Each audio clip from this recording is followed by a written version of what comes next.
Hola a todos los amantes y curiosos de la historia. Bienvenidos a mi canal. Hoy os traigo la vida de Fernando de Portugal. Él fue un infante portugués que llegaría a ser nombrado como duque de Guarda, además de portar distintos títulos nobiliarios, convirtiéndose en un importante personaje de la corte portuguesa que destacó en su día por ser un hombre muy culto, aficionado a las letras y a la historia, realizando por ello un árbol genealógico para descubrir si realmente la dinastía Avis tenía un linaje bíblico, como contaban una serie de leyendas. Esta biografía es realizada por petición de Yare Guzmán, Diana Monroy, Andrea Díaz, Estefi, Liliana Mendoza, Luis Carlos Mota, Shirley Licinca Rivera, Silvia Cristina Monroy y Gonzalo Velázquez. Fernando de Avis y de Trastámara nació el 5 de junio de 1507 en la ciudad de Abrantes, en Portugal. Fue hijo del rey Manuel I de Portugal y de la segunda esposa de este, la reina María de Aragón y de Castilla. El matrimonio tuvo 10 hijos en común, siendo Fernando el quinto de sus vástagos.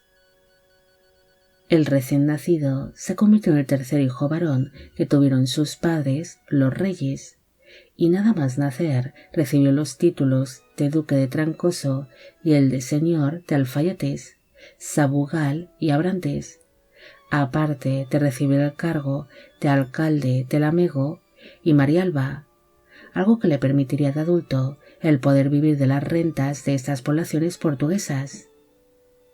Pese a no ser considerado como el heredero al trono por tener 2 hermanos varones mayores que él, Fernando recibió una buena educación basada en humanismo, religión, letras, idiomas y ciencias, además de que recibió una estricta formación militar, ya que en un principio parecía estar destinado a desempeñar una carrera militar. El infante creció en la prestigiosa corte portuguesa, donde viviría rodeado de un ambiente culto y humanista, debido a que dicha corte suele ser visitada por eruditos, exploradores, religiosos, diplomáticos y artistas. Cuando Fernando tenía tan solo 9 años de edad, su madre, la reina María, falleció a causa de las complicaciones de su último parto, siendo una muerte muy sentida por toda la familia y que uniría aún más a los hermanos. Tras enviudar, su padre se casaría en terceras nupcias con la archiduquesa Leonor de Austria, naciendo de esta unión 2 hijos más. En el año 1521 también acabaría falleciendo su padre, el rey Manuel I, convirtiéndose así su hermano Juan en el nuevo rey de Portugal, bajo el nombre de Juan III.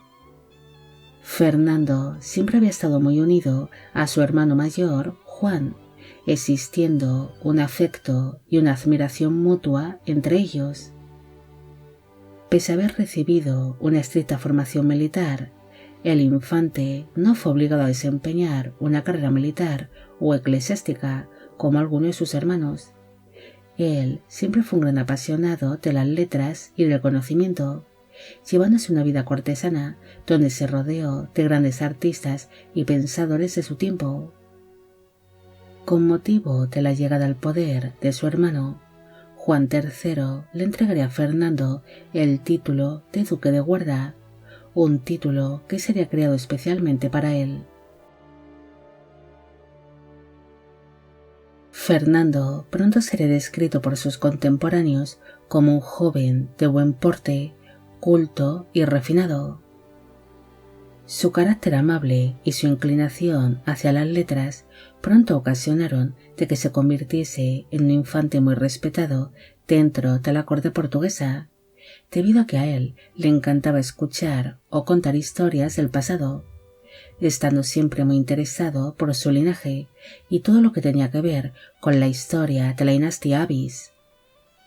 Fue tal el interés que sentía por la historia de su familia, que Fernando solicitó un permiso a su hermano, el rey Juan III, para poder estudiar el árbol genealógico de la casa Avis, ya que al haber escuchado tantas historias sobre su linaje familiar quería comprobar si todo esto era cierto, ya que algunas de estas historias o leyendas decían que la dinastía Avis era descendiente del mismísimo Noé a través de su hijo Jafet. Fernando entablaría una gran amistad con el historiador y humanista Damián de Gois, trabajando así juntos en un extenso árbol genealógico con el que se intentó establecer una conexión entre su fallecido padre, Manuel I, con Noé, invirtiendo mucho tiempo y dinero en adquirir una serie de documentos y en hablar con diferentes eruditos. Pero pese a todo este esfuerzo, nunca lograron encontrar una conexión real entre Noé y la casa Avis. Según algunos historiadores, la leyenda de que los Avis descendían de Noé era solo una historia inventada para darle a dicha dinastía un prestigioso linaje frente a otras casas reales y poder reforzar su legitimidad. Pese a permanecer soltero por unos cuantos años, finalmente él acabará quedando comprometido oficialmente con la noble Guiomar Coutinho, quien fue condesa de Loulé y Marialba. Su prometida se había convertido años atrás en una de las herederas más ricas de Portugal, debido a que durante el reinado de su padre, el rey Manuel I, este permitió a los condes de Marialba y de Loulé el que su única hija pudiese heredar la fortuna, los títulos y las propiedades de ambos progenitores, ante la ausencia de un hijo varón. El compromiso de la condesa Guiomar ya había sido ideado por su padre, el rey Manuel, cuando Fernando era muy joven, ya que dicho monarca ansiaba que su hijo se convirtiese en uno de los hombres más ricos de Portugal, gracias a este casamiento. Pero estos planes de boda no salieron como Manuel I esperaba, debido a que cuando se iniciaron las negociaciones matrimoniales, el marqués de Torres Novas, Juan de Lencastre, que era descendiente ilegítimo de la casa Avis por parte del difunto rey Juan I, que sería su abuelo, afirmó el haberse casado con Guiomar en secreto, cuando ésta era prácticamente una niña.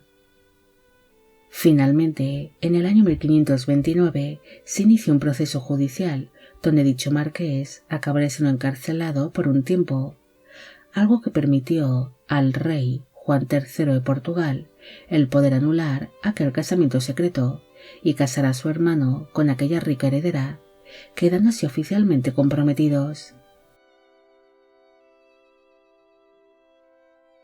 El 22 de noviembre de 1530 se celebró la boda entre Fernando y la condesa Guiomar en la ciudad de Lisboa. Para entonces, él tenía 23 años de edad en el momento de la unión y ella unos 21. Su boda sería celebrada por todo lo alto, siendo un motivo de gran alegría para la familia real portuguesa, al casarse uno de sus miembros con la descendiente de una de las familias más ricas y poderosas de Portugal. Los recién casados se instalaron en la ciudad de Abrantes, lugar donde pronto empezaron a traer a sus hijos al mundo. En el año 1531 nació Luisa y en el año 1533 nació un hijo varón que murió nada más nacer. El año 1534 sería fatal para los duques de Guarda. En ese año, una epidemia de peste azotaba distintas zonas de Portugal, entre las cuales se encontraba la ciudad de Abrantes, y pese a que la familia ducal intentó por todos los medios el evitar la enfermedad, acabarían contagiándose y falleciendo todos en cuestión de pocos meses. La primera en fallecer fue su hija Luisa, una muerte que fue muy dolorosa para los duques, debido a que habían perdido a los dos únicos hijos y herederos que habían tenido en común. Un mes después de haberse producido la muerte de su hija Luisa, falleció Fernando a causa de la peste, muriendo el 7 de noviembre de 1534 a los 27 años de edad. Su esposa Guiomar también acabaría contagiándose de dicha enfermedad y murió tan solo un mes después que Fernando, falleciendo así toda la familia ducal en cuestión de 3 meses. En un principio, los restos mortales de Fernando descansaron junto a los de su esposa y sus hijos en la iglesia de Santo Domingo de Abrantes, pero cuando su sobrino, el rey Felipe II de España, empezó a reinar también en Portugal, este ordenó que los restos de su tío fuesen trasladados al monasterio de los Jerónimos de Belém, para que descansase junto a otros miembros de la dinastía Avis. No hay mucho más que decir sobre Fernando. Él fue un infante portugués que fue conocido en su día por ser un hombre amable y culto que destacaría en la corte portuguesa, en la cual se rodeó de importantes intelectuales con quienes compartiría su afición por las letras y la historia. Pero desgraciadamente es uno de los tantos infantes que acabaron quedando en el olvido y apenas es recordado a día de hoy. Fernando llevaría a cabo una extensa investigación sobre los supuestos orígenes bíblicos de la dinastía Avis, revisando así personalmente importantes documentos, pero para su desgracia no logró encontrar lo que tanto buscaba, una conexión real entre su padre, el rey Manuel I de Portugal, y Noé. Bueno amigos, llegamos al final de la vida de Fernando de Portugal. Espero que os haya gustado esta historia y espero a que todos los que pedisteis de que hiciese un vídeo sobre él también. Como siempre, agradeceros todo el apoyo que recibe el canal. Mil gracias por ver los vídeos que voy realizando y quisiera agradeceros de corazón el que forméis parte de Biopic Channel. Hoy me gustaría saber qué os ha parecido esta historia y si conocéis a otros infantes o infantas, ya sean de Portugal o de España, que fueron grandes aficionados a las letras y a la historia. También quisiera felicitar a Máximo por su cumpleaños. Y con esto me despido. Hasta la próxima.